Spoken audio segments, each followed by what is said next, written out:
Welcome, everyone. Hello, hello, welcome. This is Between Two Somms with myself, Master Sommelier Jesse Becker, and my colleague, Master Sommelier Ron Edwards. Ron runs our education for the entire Winebow organization.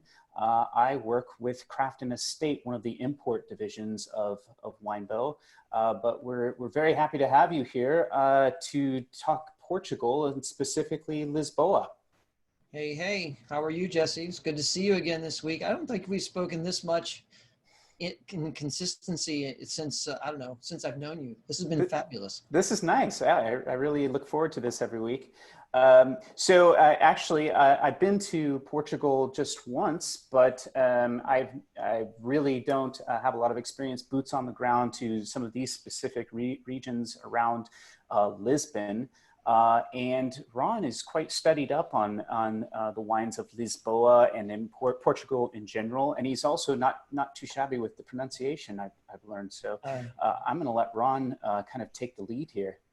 Well, that's the forced nature of my job, right? If you're not comfortable with something, you need to teach it to somebody else. You better get comfortable with it. And there's several reasons to be comfortable with Portugal. And one of them was that next slide, continuing our trend of talking about wine regions that have great surf. Because that's what it's all about, right? Good destinations where the last day of my trip is a vacation. That's not me. I wish that was me. That's Gabriel Medina, the Portuguese, Brazilian world champion. And that is Peniche, one of the famous, world famous surf breaks that's right there in the Lisboa wine region, as a matter of fact. If you've been checking out our seminar or webinar series every week, you'll see that there's kind of a theme going here. We must be picking topics, places that Ron wants to go surf. He's an avid surfer, so. Aren't we getting to Bordeaux soon and the west coast of? Yeah, I don't know. Lots of great waves. I've been trying to figure out how to make it a Bordeaux/surfing journey for about a decade. Fantastic. Portugal. Yeah, maybe just to get our bearings here, we can talk about sort of the things that make Portugal unique as a wine producer, and maybe starting with climate. It's influenced by definitely the Atlantic, but you find sort of a Mediterranean climate in some areas, coastal maritime climates in certain areas, and even some continental climates. And one thing that's really important here are these river valleys, where some of the most famous wines of Portugal come from. Right. Yeah. And the other thing is, it's a small country, and small countries tend to get painted with a singular brush, even though when we know our own environs, we realize a few miles can make a huge difference, right? And that's the way it is in Portugal too. When you're on the coastal areas, you're probably going to be dealing with either a limestone base or a sand or a clay based. And then when you move inland, like the Douro, you're going to end up with these harder, older rock formations like schist and granite is in the Down. So just keep in mind that just like all other great wine regions, there's a lot of diversity here. And that's what makes it so unique, and why they have so many of their own indigenous grape varieties, which is a very long list. We're only going to touch a few of them. Yeah, and some of these we'll see as we kind of go through these regions of Lisboa specifically. There's great diversity in soil type and growing conditions, even within this area that we're talking about today. So, and we'll come back to that, and just keep in mind, everybody, that sometimes all it takes is 8 or 13 miles or so, and you're in a completely different situation, and different grapes are growing because of it. And this is, to me, this is one of the real strengths of Portugal, is all of these incredible indigenous grape varieties that they have here. And this is actually a very, very abbreviated list. We just picked some of the more important and better known varieties here, and some that are very particular to the regions we're talking about. But I think the superstar here, one of them is Touriga Nacional. Yes, Touriga Nacional is the grape for port, but it's also the grape for the dry reds of Douro. And it has been transplanted in other places, Alentejo, as well as in Lisboa. Actually, our producer there has Touriga Nacional planted and making some great wines out of it. We'll cover that later. But then you have Touriga Franca, which is also up in the Douro, Aragonês, and Tinta Roriz. Those are synonyms for Tempranillo. You have Alicante Boucher, which is also known as Garnacha Tintorera in Spain. Trincadeira, which is a big player in Lisboa and other places. Tinta Miúda, which is another blending grape in Lisboa. We list Ramisco, even though it's a very minor player now. It's a historical grape. We'll talk about it briefly in Colares. Jaén, Baga, Castelão. Castelão is a big player in Lisboa. It can be anything from sort of light gamay style wines into wines that we might put in the same breadth of structure of things like Garnacha. I kind of think of that as sort of the workhorse grape of the region. Is that, would I have absolutely. that right? Yeah. And for that reason, it didn't have the greatest reputation, but when you take care with it, it actually can produce some really great wines that are fairly long-lived. And now we're into some of the white players: Arinto, Fernão Pires, or Maria Gomes, Encruzado, and last but certainly not least, Cercial, which we see both in table wines as well as in Madeira for Great Madeira and Cercial. I'm very, very impressed with that pronunciation. That's why you're going to do most of the talking. Well, it's intimidating. I was schooled by the Tavares sisters from Trocapaya, and then I listened to the recording of them over and over and over again, and I'm still not there. But you know, we do it confidence and move on, right? We just talked about Chianti Classico not long ago, and that was one of the early demarcated regions as well. This one's 1756, depending on how you call it. You know, is it government classification or local classification? Chianti was, you know, the Lega di Chianti was like 1716. So either way, these are really, really early designations of government intervention saying this is a great place to grow grapes, this is a great place to make wine, and putting some laws around it. So a lot of the history for the rest of Portugal is really starts right here with the English influence and the Dutch influence in the Douro Valley from the 18th century, well, actually starting in the 17th century, but then certainly all the way up through the 19th century. It was a major, major thing. This is always on like a top 5 list of, you ask, what are the most beautiful wine growing regions in the world? This is always there. And it's just a stunning place. It's kind of right up there with the Mosel, the Wachau in Austria. Stellenbosch is supposed to be just stunning, but that's just a gorgeous terrain. I thought this was a very sort of unique little nugget to share with everyone, because if you didn't know, half of the world's cork comes from Portugal. So a very important product there. You know, it takes 9 years for the cork to regenerate. So that's an every 9-year harvest that you're seeing there, but that's where most of the world's cork comes from. Yeah, they're not big fans of Stelvin closures in Portugal. Probably not. All right. So maybe a few, we can't unpack all the history of Portugal in this short session, but maybe a few key things to talk about. Sure. You know, the history of a lot of regions, including Portugal, South Africa, and some other regions, are hinged on the idea of France and war. France and England having either a political dispute or an all-out war and stopping the trade of French wine into England. But the British are going to drink wine, so they go find it somewhere else. And that's really what happened to create the influence and foothold of the British in the Douro Valley. By 1703, the British were given a preferential treatment of exports out of the Douro, almost a monopoly of sorts, which was then reinforced and doubled down on by the Marquês de Pombal as he came into power in the mid 1700s. And by that point, you know, now we have the Portuguese products being taken around the world with the British Empire, which was becoming a very strong empire by that point. And so that is how the Americas became influenced by these fortified wines from Douro and Madeira. Actually, it's Madeira, sorry. And the triangle trade, and, you know, British merchants stopping in Madeira for food and water and ballast that they could sell on the other side. And those barrels of Madeira wine would get to the other side sort of cooked and oxidized and weird compared to the original, but absolutely adored on the other side. And that's a story for another day. But When Napoleon was defeated, British trade is restored in the area because Napoleon actually occupied Lisbon. And once that occupation went away, then they went back to normal. And like the rest of the European peninsula, they had to deal with phylloxera eventually, which could have changed things dramatically by having them replant international, what we call international varieties, instead of sticking with their natives. But because of this Estado Novo, actually I think is how it's pronounced, dictatorship, they sort of became insulated and they kept their own thing going.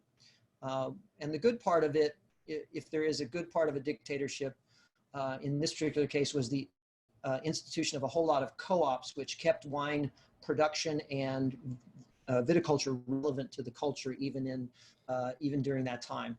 And then joining the EU is like everybody else, reinvestment into everything, and modern Portugal really starts in earnest in the 90s. I didn't want to cut you off, but when we talked about phylloxera arriving in the 20th century, it certainly didn't affect those vines that are behind you. No, because that's Ramisco, right? So that's correct. Colares. We'll talk about that in a second. But so I kind of put this together as maybe more from the perspective of how maybe the general market sort of perceives Portugal, because of course it's the source of these incredible fortified wines that of course are the benchmark styles of fortified wines, so Madeira and Port, and those are they're very, very old products, and they're still very, very important today. But maybe it could have been related to that that period of when co-ops were popular. But these wines had their day of popularity, didn't they? And this is, I think, another thing that maybe previous generations would have had in their mind as well. This is what Portuguese wines like Lancers and Matus, these are they're rosé or frizzantes, like they're sort of concoctions, aren't they? Yeah. But thankfully, things definitely have gone the direction of high quality, and they're really focused on high quality still wines today. And this is a very, very important but early one, Barcavella. First vintage of that 1952 from the Douro, but was kind of the first really impressive still red to come out of Portugal at a very high level of quality. And it takes us kind of all the way to where we are today, where we've got just this producer, Wine and Soul, is just makes knockout sensational wines top to bottom. This is kind of my idea of modern Portugal. Yeah, and a really cool idea, because it's modern winemaking, but it's old school viticulture. The Peniche vineyard has over 35 different grape varieties planted in it, and all of them go into this wine, and they're all co-fermented. And it's really a fascinating process. And actually, Sandra Tavares is the same winemaker as Chocopaya, who we're going to talk about a little bit in Lisboa. It's the same family. This is her married project, and then there's the family home project. And it's really, really worth the time and effort to find it and enjoy a bottle. Yeah, great wines. So let's have a look at these kind of how things are structured here from an appellation standpoint. They've got at the top of the quality pyramid, theoretically, is the DOP or DOC, right? Yep. And by the way, when I was with the Tavares sisters on a webinar or a web recording to get pronunciations, they just told me, "Don't worry about it, Ron. Just say DOP." DOP. I said, "Okay, that's fine. I won't even try." So there's currently 31 of those, and it's exactly the same idea as AOP in France. It's the most restrictive in terms of what grape varieties you can grow in that particular demarcated area, with where it dictates also maximum yields, minimum alcohol content, aging requirements, etc. So it works exactly the same way. And then I think another important category here in Portugal is their IGP level, what maybe we would have called Vinos Regional, or maybe they still do there locally, but to kind of bring it in line with the rest of the EU, we have IGP less stringent rules than DOP. Currently 14 of these, and sometimes they, like these, Lisboa would be one of these. Within that are many small sub-regions or even DOPs. So. Exactly, and they run by the EU 85 rule, 85% vintage, 85% region, 85% grape variety if it's listed. So that's the one nice thing about the EU overarching, is that at one point, if it says that, they have to at least meet that minimum. They can of course have a more strict localized version, but it will at least be that minimum. So. And we're actually speaking more specifically today about these wine regions around Lisbon, which you know, it's one of the few places I've been in Portugal. I've been to Lisbon and then Porto, just the city of Porto, not the Douro River Valley, but Porto, and then Vinho Verde. But this is a fantastic city, very cosmopolitan, very cultured, incredible. You eat incredibly well in Portugal. But one thing I wanted to point out here is that a lot of these regions that we're going to discuss are very close to the city. And in fact, they're sort of some of them are being sort of swallowed by the sprawl of Lisbon. But just wanted to make that point. Great place. Tell us about, I was just going to say, right there in the background is this river, the Tagus River. Yeah. Which that natural deep harbor, the river almost closes. There's a very narrow opening, but because of that, it's a deep opening, and it's a super perfect natural harbor, which is, so this city, or the location where this city is, has been occupied or fought over since ancient times, like, 5,000 BC kind of time. And it was only a matter of time till one of the world powers, when Portugal and Spain were running the world together, would be based out of this very harbor. And then, of course, we go on from there. But this river also borders some of our wine regions, like Bucelas. Yeah, very important for trade, and so sort of at the heart of what we're talking about today. So we're talking about Lisboa. So these wine regions that they have proximity to Lisbon in common, but I think another unifying thing that's very important to say here is that they're very close to the Atlantic, and most of these are very influenced by the maritime climate and the winds that come off of the Atlantic Ocean. Yes, unlike some of our other coastal areas, like we think of California, for instance, and we see pictures of the ocean and we see so many offshore breezes, right? The predominant wind of this coast is onshore. You have to have another weather system to come in and actually create an offshore wind. And so there's a lot more coastal weather push here than you would see in some of the other regions that we think of, similar to what we would see in Bordeaux, right? Because there's a lot of onshore flow there too. And so places like Lourinhã, those places are too cold actually for a lot of like wine grape production. They grow grapes, but they distill them. But so your 9 DOPs here, we're going to go through them one by one, are Bucelas, Colares, Carcavelos, Arruda, Torres Vedras, Alenquer, Ubidus, Lourinhã, and Encostas d'Aire. Wow. Let's we'll get into all of those. But do you want to say maybe something here about? Yeah, I think this is a perfect. These weather charts tell the story that I'm trying to portray to you about the idea of a few miles makes a big difference. So these 2 weather stations are exactly 13 miles apart, according to the map I looked at, right? And so the 13 miles from west to east across your screen. So Torres Vedras, that is 13 miles west, closer to the ocean. It has one low-lying hill area between it and the ocean. And that area is where Arruda is. So the weather comes across Arruda, which is really cool, but warm enough to grow grapes, certainly some international varieties. Then you get into Torres Vedras, where you're seeing these average temperatures like, 80 degrees. That's like cool Mediterranean climate, right? Which is what we were talking about. That is the same weather pattern we saw from Margaret River last week, right? Is the same sort of temperature scheme. So we know we can grow grapes there. And then but we're going to have trouble sometimes ripening certain grapes in that environment. Now we go 13 miles east and we get to Alenquer. And Alenquer, for the same month of the year, 6 degrees warmer on average.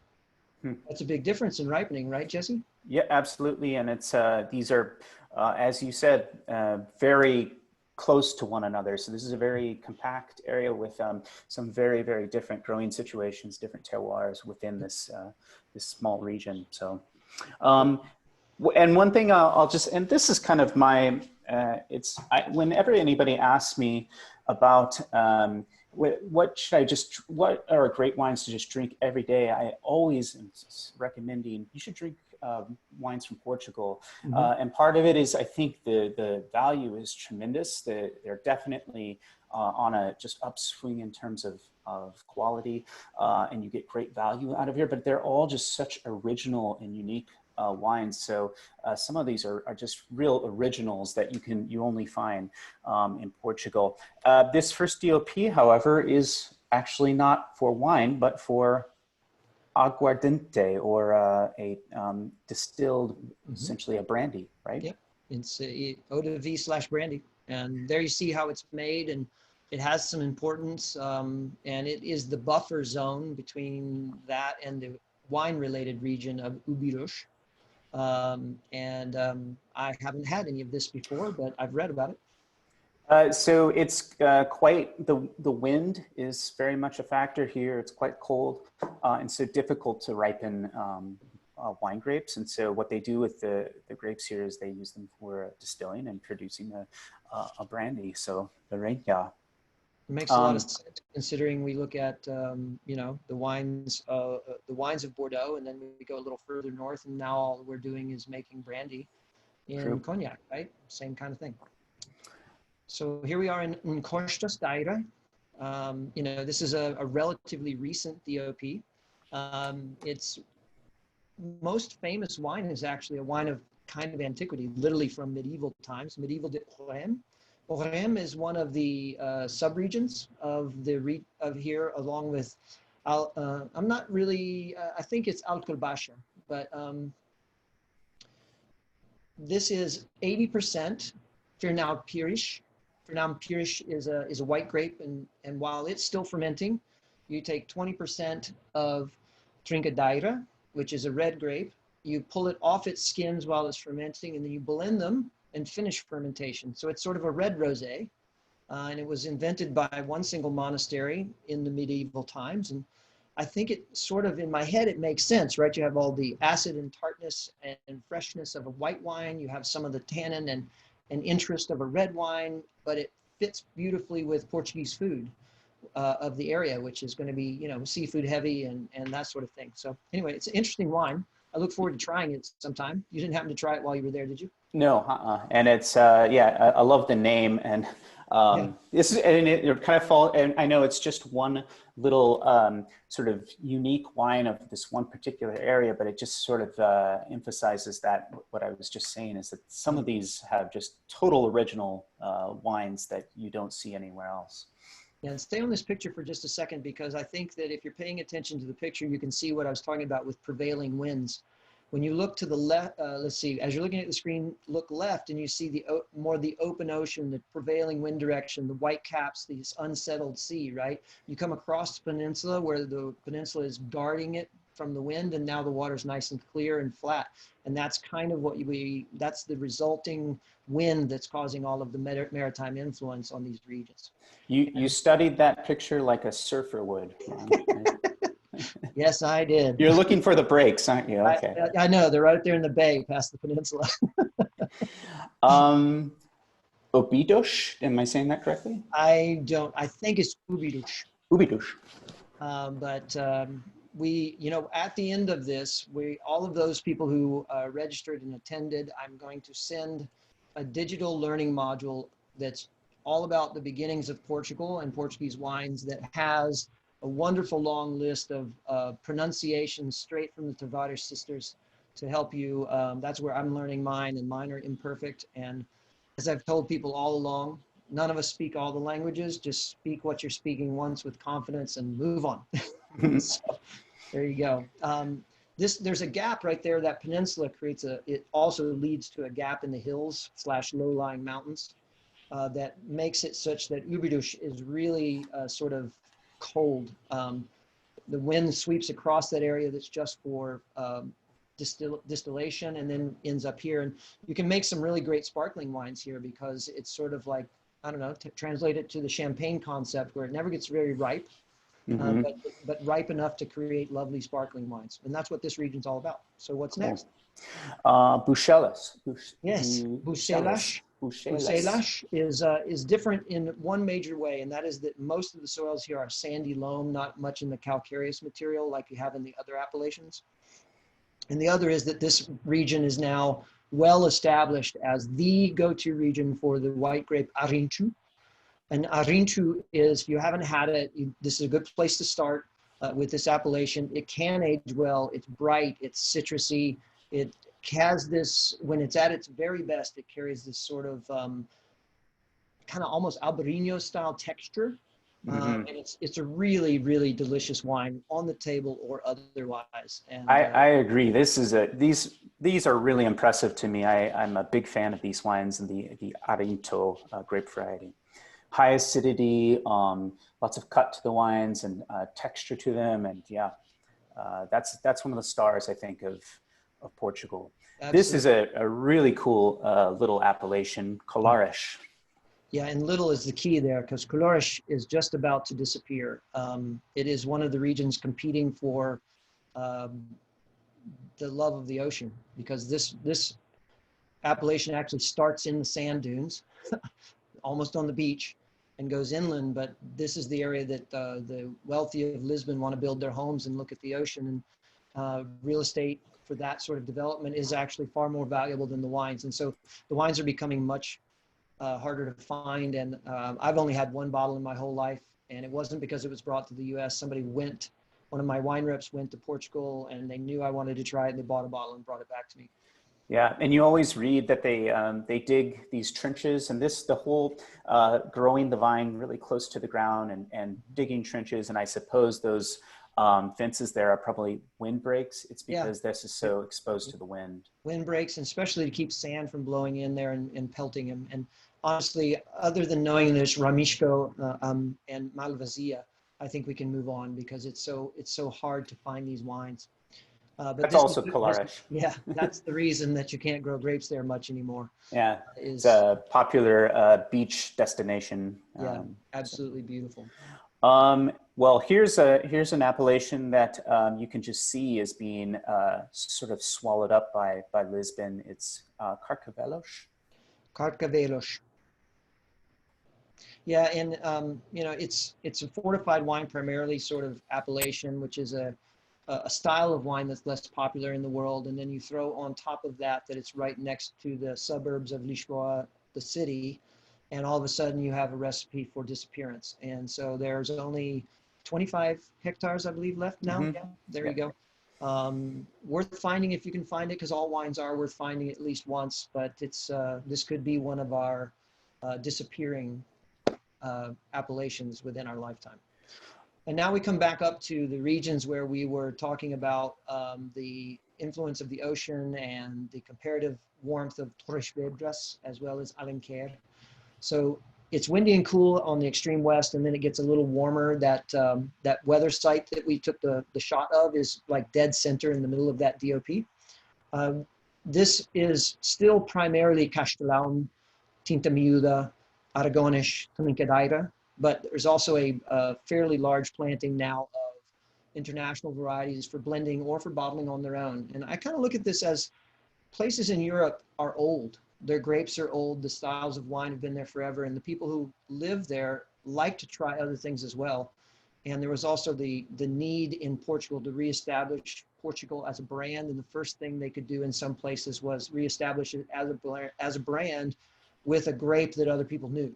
So that's where that international influence came in, and it's prevalent there and in Alenquer. Alenquer is sort of the ideal spot in this line of east-west because you have sufficient warmth in the summer to ripen grapes fully, not compromising on the red grapes, and the wines coming from here especially from our producer, are rich in texture, lots of powerful fruit, etc. But the whites, because of the calcareous nature of the soils, still maintain that freshness and acidity that I love of grapes like Ourém. When you find the Malvasia blends, they get a little floral. You must be able to just the windmills on the top of the ridge there. It tells us that it's again the coastal influence, the windy area. Yeah. So yeah, you always read these. These are like really marked by their freshness and their sort of vibrancy, I guess. So exactly. And we have that picture on the hill, by the way, that picture with the windmills, that was Trocopaya's estate. That whole sort of valley side there, on the left of the screen, you'll see the winery there tucked into the trees. Yeah, there they are. That's a great producer. Also, we weren't talking about the Douro today, but check out the other project, Wine and Soul. I'm just so impressed with those. We do have looks like we have a question here. Well, I just wanted to test my pronunciation next time. So George okay. is telling me it's either not very good or he's just going to put me to the test in the future and see if I forgot. I'm not really sure. But if there are other questions, it's a great time to ask. We have a few minutes. Yeah, you can put them in the Q&A, and we're happy to field a couple of questions if you like. And other than that, we can talk about what's coming up next, which is the Danube River. And that one Jesse will be driving because he is about as passionate about this as anybody I've ever met. Yeah, I love the wines of Austria, and I'm a Riesling drinker. I drink Riesling almost every day, and some of the best Riesling in the world, as well as Grüner Veltliner, comes from the Danube River Valley. So excited to chat about that. Alec is asking if we have any suggestions for a specific day trip from Lisbon. I can only tell you that I've just been to Lisbon, Porto, and Vinho Verde, and it's a small country that at least along the coast, kind of more or less where I was, it was pretty easy to get around, and so you can cover a lot of ground if you base yourself out of Lisbon. And like we just pointed out, if you want to see some of these appellations that are slowly disappearing, you could get to them pretty easily from Lisbon. So yeah, specific, sorry, but definitely it's an easy country to go get around in. Yeah, so. And Alec, make sure you reach out to me. I'll make sure you get an appointment at Quinta do Trocopaya to talk to them. They definitely receive guests, especially. That'd be awesome. So Ron, do you know when port became popular in the U.S.? So port was part and parcel part of the colonies. The colonists, like many British offshoots of the time, they were sherry and port were daily staples. It was just part of the culture that came with them. And it really started to divide significantly through time, because as the Boston Tea Party happened and we went from being loyal to the crown to wanting to revolt, anyone who was a revolutionary began to drink Madeira. And the main reason that they began to drink Madeira, sorry, mispronounced it again, was that they could get Madeira without paying tax to the crown through other vessels besides British vessels. And if you were a Tory, you drank port. And that was a significant dividing line. And it's one of the reasons that Madeira was used to toast the Declaration of Independence instead of port or champagne or anything else. It's because that really represented sort of the American idea of not paying taxes to the crown and not being under their thumb. Yeah, and port is just simply, especially vintage port, is just simply one of the foundations of any great cellar. So if you're keeping a cellar to drink over a very long period of time, you should have some vintage port in it, because it's one of the longest lived wines on earth. Peter's asking about fine-tuning pronunciations, but Ron has offered to send you, I think everyone on the webinar today, a link with a module that will help you with pronunciation. That's awesome. Yeah, it's very simple. It'll open right up to the learning, and there's a long section of common Portuguese wine terms that are pronounced by a native Portuguese either Sandra Tavares or Andrea, depends on which pronunciation it was. Michael's asking, what's the best way to open buyers' minds to still Portuguese wines who may only be familiar with port? My advice is to, you can sell, I think, and confidently recommend wines from Portugal that at almost any price point, they're just doing a great job with quality. I think it's one of the places on earth that is just, they're in a stage of upward momentum, and so the quality and the value is fantastic. I think it's kind of an easy thing to recommend to customers right now. Daniel's asking about PA Franco vines. Where can I buy them? You know what, Daniel, we will research and I will answer you by email. And David, do you carry whites from Chocopaya, Reserve, Branco, and we definitely have the Branco, the white, yeah. Yeah, the CH Branco is that's their upper tier. It's labeled, actually the CH stands for Chocopaya. It also stands for their mother, the Mama Tavares, the strong one that keeps everything going.